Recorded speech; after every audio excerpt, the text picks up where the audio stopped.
Antes de mergulhar nesta história incrível, considere se inscrever no canal e ativar o sininho.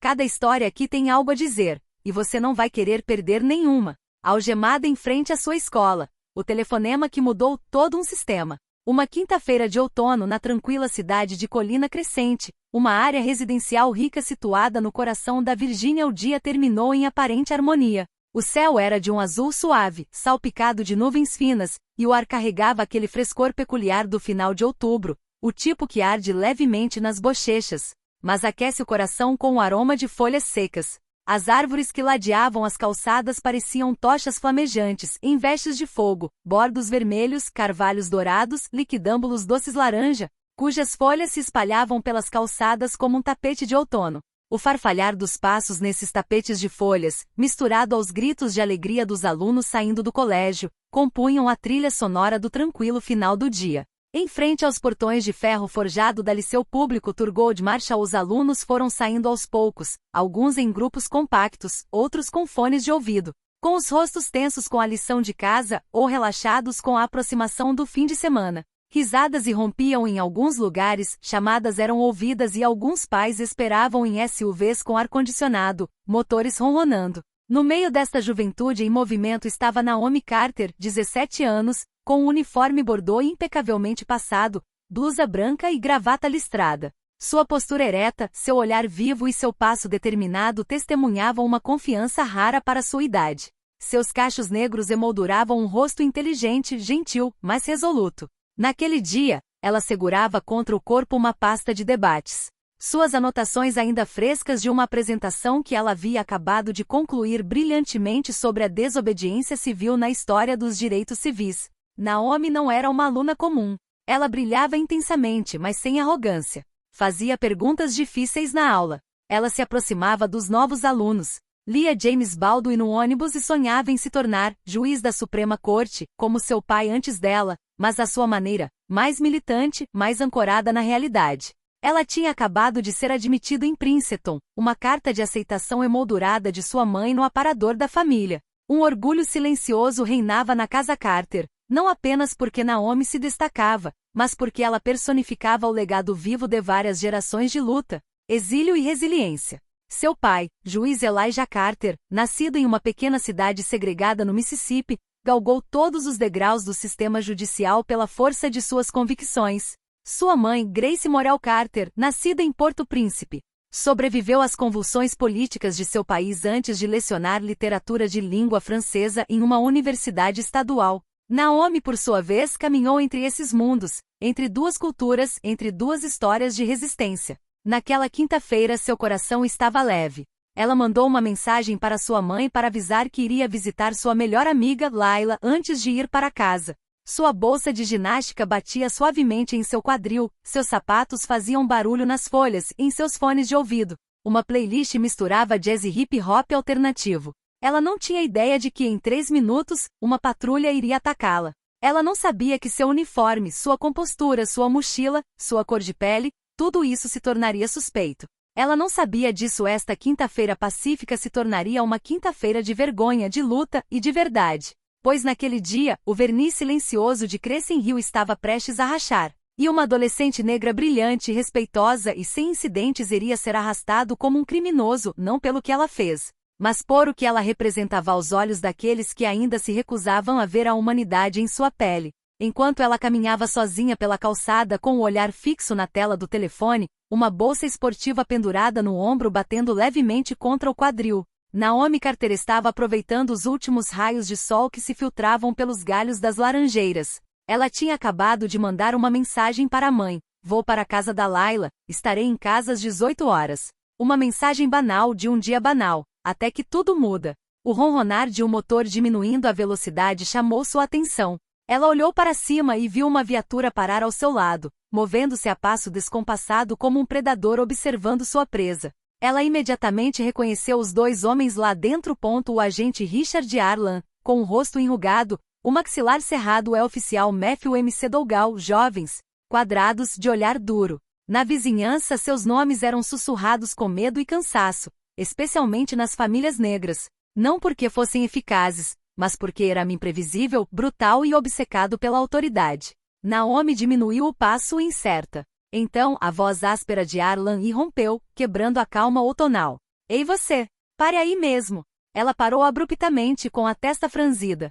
Moi? Ela perguntou, confusa, mas educada. O som agudo da porta batendo a assustou. Arlan caminhava direto em sua direção, já em uma postura intimidadora, a mão no cinto como se a lembrasse de sua arma. Você não ouviu? Largue a sua bolsa. Mãos ao alto. Agora mesmo. O pânico tomou conta do peito de Naomi. Ela olhou ao redor, alguns alunos ainda estavam saindo do prédio, alguns a encarando, perplexos. Ela hesitou por um momento, depois obedeceu. Lentamente colocou a bolsa de ginástica no chão, levantou as mãos e a voz tremeu. Acabei de chegar do ensino médio. Tenho aula aqui. Esta é a minha mochila. MC Dougal também saiu. Deu a volta no carro e, sem dizer uma palavra, agarrou a bolsa de Naomi e começou a revistá-la sem permissão. Procurou metodicamente, despejando o conteúdo na calçada. Uma garrafa d'água, cadernos, meias de ginástica, um spray de cabelo. Parece que você se encaixa na descrição de um suspeito. Ele disse sem olhar para ela, num tom mecânico e casual. Que suspeito? Eu não fiz nada. Naomi tentou com a garganta apertada. Ela respirou fundo para manter a calma. Lentamente, ela tirou sua cartão de estudante do bolso interno do casaco e estendeu para Arlan. Aqui está meu distintivo. Frequento aulas aqui há 3 anos. Meu nome é Naomi Carter. Mas Arlan nem se deu ao trabalho de ler. Ele a encarou como se estivesse lendo algo mais em seu rosto. Algo que nenhum cartão poderia apagar. Ele acenou para MC Dougal. Você provavelmente tem um cartão, sim. Mas pode ser roubado. Ou falsificado. Vamos verificar na delegacia. Antes que ela pudesse responder, Arlan agarrou seu ombro e a girou. O metal frio das algemas estalou em seus pulsos. Ela soltou um pequeno grito, de dor e vergonha. O chão parecia desabar sob seus pés. Ela sentiu sua testa tocar o capô ainda quente do carro de patrulha. Sua bochecha roçou na tinta. Ela queria gritar, fugir, desaparecer. Mas tudo o que ela podia fazer era chorar silenciosamente. Ao redor dela, o mundo parou. Os alunos ficaram paralisados. Alguns pegaram os celulares e começaram a filmar, tremendo. Os professores se aproximaram, chocados, desamparados. Ela ouviu uma voz que reconheceu. É a Naomi. O que eles estão fazendo? Mais um. Ela é uma das minhas alunas. Ela está no clube de debate. Ela não fez nada. Mas os 2 policiais não sabiam de nada disso. Eles não ouviram nada. Ou melhor, eles se recusaram a ouvir. Em seus olhos não havia dúvida nem compaixão. Havia apenas uma convicção. Eles tinham o direito. O direito de parar. O direito de dominar. O direito de não explicar. Eles a empurraram em direção ao carro como se fosse uma criminosa. Naomi, com os pulsos machucados e a cabeça baixa, já conseguia ouvir o burburinho das redes sociais, os sussurros nos corredores da escola, os olhares de pena ou medo. E a voz de sua mãe em sua cabeça. Nunca deixe ninguém fazer você acreditar que vale menos do que realmente vale. Os gritos de Naomi, abafados por sua dignidade ferida, não eram mais os únicos que flutuavam no ar. Por toda parte, os telefones disparavam. Os estudantes, paralisados entre o medo e a indignação, filmavam o que viam sem acreditar, uma aluna respeitada e brilhante. Algemada como uma criminosa em frente à sua própria escola, alguns murmuraram, outros começaram a chorar. Uma adolescente gritou. Mas é a Naomi Carter. Ela ganhou o concurso de oratória do distrito. A tensão aumentava. Um professor saiu do prédio, mas parou no mesmo instante, congelado. Então, uma figura familiar surgiu no meio da multidão. Madame Harriet Harris, uma professora de inglês e líder do clube de debate, entrou correndo, com a jaqueta esvoaçando atrás dela. Seus cachos prateados balançando a cada passo. Normalmente calma e equilibrada, desta vez ela usava o fogo de uma mãe ferida no olhar. Pare! Pare agora mesmo! Ela gritou. Ela ficou na frente dos policiais, com os braços estendidos como um escudo humano. Ela não fez nada. Ela é uma das minhas alunas. Uma das melhores. Ela acabou de se formar em uma aula de debate. Ela entrou em Princeton, pelo amor de Deus. Mas Arlan e MC Dougal permaneceram em mármore. Eles não olharam para baixo. Eles não recuaram. Eles brandiram sua autoridade como um escudo contra a verdade. Como se o seu uniforme fosse suficiente para apagar todo o protesto. Como se o absurdo do seu gesto era menos importante que seu orgulho ferido. Arlan, com desprezo, simplesmente disse: sai andando, senhora. Isso não é da sua conta. Mas a senhora Harris, tremendo de raiva, pegou o telefone. Descou um número que conhecia, mas nunca imaginou que teria que discar ponto nesse contexto. Sua voz falhou um pouco quando ela disse: Elijah é a Rie. Prenderam a Naomi. Em frente à escola. Algemaram ela. Sim, imediatamente. Silêncio no final da linha. Então ela acrescentou: estou aqui. Vou ficar com ela. 10 minutos depois. O rugido profundo de um SUV preto quebrou o silêncio chocado que reinava na rua. O veículo parou bem no meio da rua, sem dar setas, sem hesitar. Transeuntes, estudantes e até mesmo os policiais viraram a cabeça. A porta traseira abriu com lentidão calculada.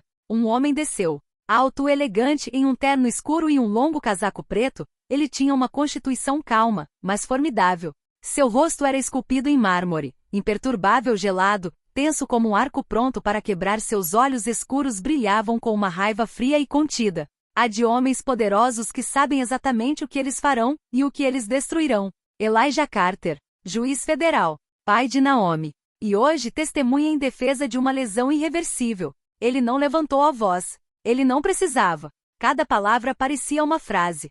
Tire essas algemas dele. Agora. Os dois policiais ficaram paralisados.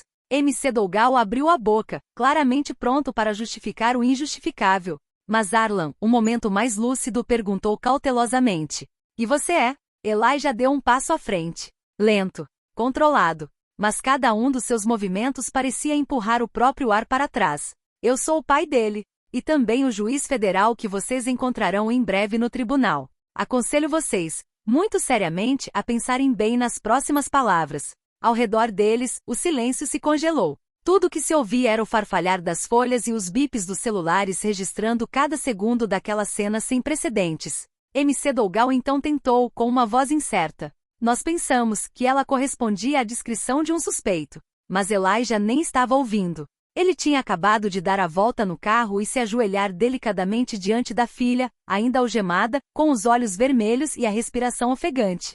Você está bem, meu amor? Ele perguntou com uma voz suave e desolada. Naomi tentou responder. Nenhuma palavra saiu. Ela sentiu silenciosamente, lágrimas rolando por suas bochechas, incapaz de acreditar no que estava vivenciando, incapaz de ignorar as multidões, os telefones e, acima de tudo, a vergonha grudou em sua pele como uma queimadura. Então, na frente da escola inteira, diante dos professores, dos alunos e principalmente das câmeras, os dois policiais retiraram as algemas. O barulho metálico ressoou como um eco de humilhação. Mas o dano estava feito. O telefone de um aluno postou o vídeo no TikTok antes mesmo de Elijah buscar sua filha. Algumas horas depois, nas redes sociais, o vídeo foi compartilhado com o título: Ela estava saindo da escola. A polícia a algemou. Aí o pai dela chegou. Em uma noite ela chegou mais de 2,4 milhões de visualizações, causando um clamor nacional. Na manhã seguinte, as portas do Liceu Público Thurgood Marshall abriu-se sob um céu baixo e cinzento,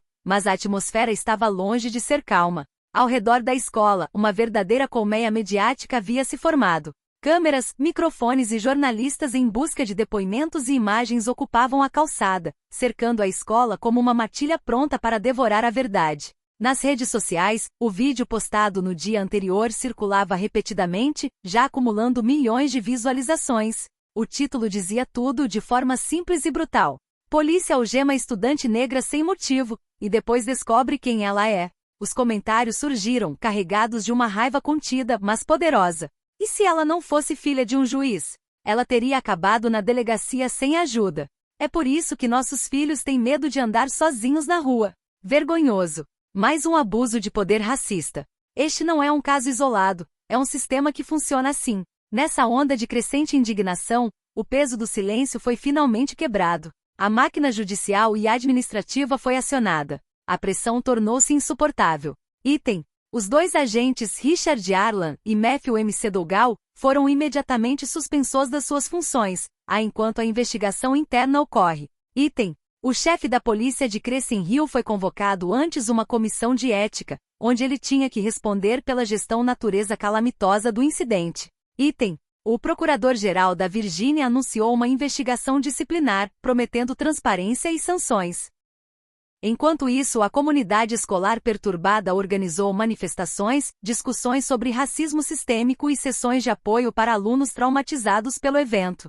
O pai de Naomi, apesar de sua posição como advogado acostumado a discursos comedidos e argumentos equilibrados, não conseguiu conter sua emoção. Numa sala lotada de jornalistas, diante de uma coleção de microfones e câmeras, ele falou, com a voz firme, mas cheia de dor. O que aconteceu com minha filha não é um caso isolado. Isso não é simplesmente um erro de procedimento ou um mal-entendido.